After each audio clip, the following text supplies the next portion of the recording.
ഭയങ്കര സന്തോഷം തോന്നുന്നു. ഞാൻ എൻ്റെ വീട്ടിൽ നിന്നൊരു പഞ്ചായത്ത് മെമ്പർ പോലും ഇല്ലാത്തൊരു സാധാരണ വീട്ടിൽ നിന്ന് വരുന്ന ഒരാളാണ് ഞാൻ. ഒരു സാധാരണ കോൺഗ്രസ് പ്രവർത്തകന് നിയമസഭാ സാമാജികൻ വരെ ആകാം. അത് ബൈ ഇലക്ഷൻ പോലും വലിയ അവസരം, ഒരു സിറ്റിംഗ് സീറ്റ് തരിക, ബൈ ഇലക്ഷൻ പോലും വലിയ അവസരം, നേതാക്കന്മാരുടെ എല്ലാം ഭയങ്കര ബ്ലസ്ഡായിട്ട് ഒപ്പം ഉണ്ടാവുക എന്നൊക്കെ പറയുന്നത് ഒരു തുടക്കക്കാരൻ നിലയിൽ, ഒരു സാധാരണ പാർട്ടി പ്രവർത്തനത്തിൽ വലിയ ആശ്വാസവും സന്തോഷമുള്ള കാര്യമാണ്.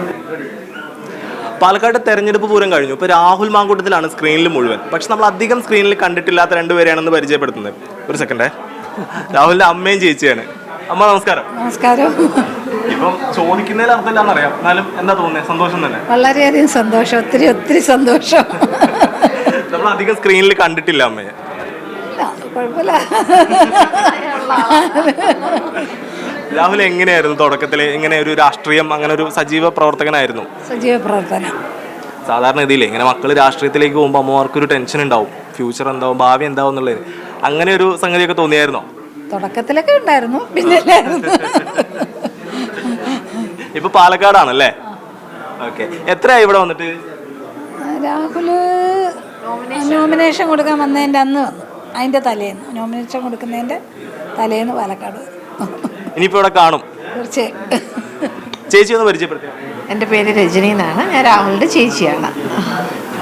ഓക്കെ, അപ്പോൾ ഇനി രാഹുലിലേക്ക് വരാം. ഒരുപാട് പേര് പറഞ്ഞിട്ടുണ്ടാവും, ഒരുപാട് ചോദ്യങ്ങളും ഉണ്ടായിട്ടുണ്ടാവും. എന്നാലും ഇപ്പോൾ ഇലക്ഷൻ്റെ ഒരു ടെൻഷനും കാര്യങ്ങളൊക്കെ കഴിഞ്ഞു. നമ്മൾ ഇപ്പോൾ വീട്ടിലിരിക്കുകയാണ്. എന്ത് തോന്നുന്നു ഈ ഒരു സമയത്ത്?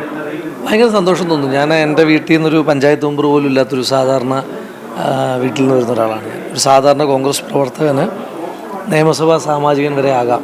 അത് ബൈ ഇലക്ഷൻ പോലും വലിയ അവസരം, ഒരു സിറ്റിംഗ് സീറ്റ് തരിക, ബൈ ഇലക്ഷൻ പോലും വലിയ അവസരം, നേതാക്കന്മാരുടെ എല്ലാം ഭയങ്കര ബ്ലസ്ഡായിട്ട് ഒപ്പം ഉണ്ടാവുക എന്നൊക്കെ പറയുന്നത് ഒരു തുടക്കക്കാരൻ നിലയിൽ, ഒരു സാധാരണ പാർട്ടി പ്രവർത്തനത്തിൽ വലിയ ആശ്വാസവും സന്തോഷമുള്ള കാര്യമാണ്.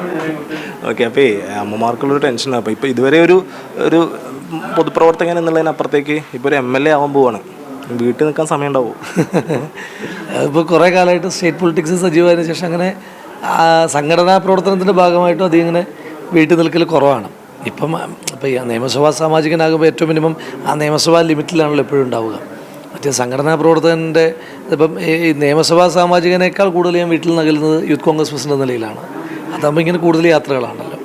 അപ്പം അത് ഇപ്പോൾ കുറേയായിട്ട് വീട്ടിൽ ശീലമായിട്ടുള്ള കാര്യമാണ്. ഭൂരിപക്ഷത്തിൻ്റെ കാര്യത്തിലൊക്കെ ഒരുപാട് തുടക്കം മുതലേ പലരും പ്രവചിച്ചൊരു ഭൂരിപക്ഷത്തിനൊക്കെ ഇരട്ടിയിലധികം ഭൂരിപക്ഷം കിട്ടി. നമ്മുടെ MP-മാർ പ്രവചിച്ചത് 5 ഭൂരിപക്ഷമൊന്നും 12,000 മുകളിലൊന്നുമാണ്. ഞാൻ പറഞ്ഞത് ആധികാരിക ഭൂരിപക്ഷമാണ്. അതുണ്ടായി. നമുക്കങ്ങനെ ഒരു വലിയ ഭൂരിപക്ഷം ജനം തരും എന്നതിനകത്ത് ഭയങ്കര സന്തോഷമാണ്.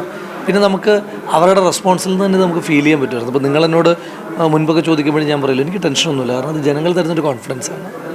തീർച്ചയായിട്ടും. പിന്നെ ഒന്നുകൂടെ അമ്മയിലേക്ക് പോവാണ്. അമ്മ ഇനിയിപ്പം പാലക്കാട് തന്നെ ആയിരിക്കും? തീർച്ചയായും. ഓക്കെ. പിന്നെ ഇപ്പോൾ ഇവിടുത്തെ നമ്മൾ പത്തനംതിട്ടയിൽ നിന്ന് ഇങ്ങോട്ടേക്ക് വരുമ്പോഴേ ഇവിടുത്തെ ആളുകളുടെ ഒരു റെസ്പോൺസ് എങ്ങനെയാണ്? എനിക്ക് പാലക്കാട്ടെ ആൾക്കാരെയൊക്കെ ഒത്തിരി ഇഷ്ടമുള്ള കൂട്ടത്തിലാണ്. പാലക്കാടെന്ന സ്ഥലവും ഭയങ്കര ഇഷ്ടമാണ് നേരത്തെ തൊട്ട്. പാലക്കാടത്തെ ആളുകളെയും അവർ ഒത്തിരി സ്നേഹിക്കുന്നു, ഇനി ഇവിടെ കാണും എന്ന് തന്നെയാണ് പറയുന്നത്. പാലക്കാട് ഉണ്ടാവും രാഹുൽ തീർച്ചയായിട്ടും. ക്യാമറമാൻ ഉണ്ണി പാലാഴിക്കൊപ്പം അലി തുറക്കൽ, മീഡിയ 1.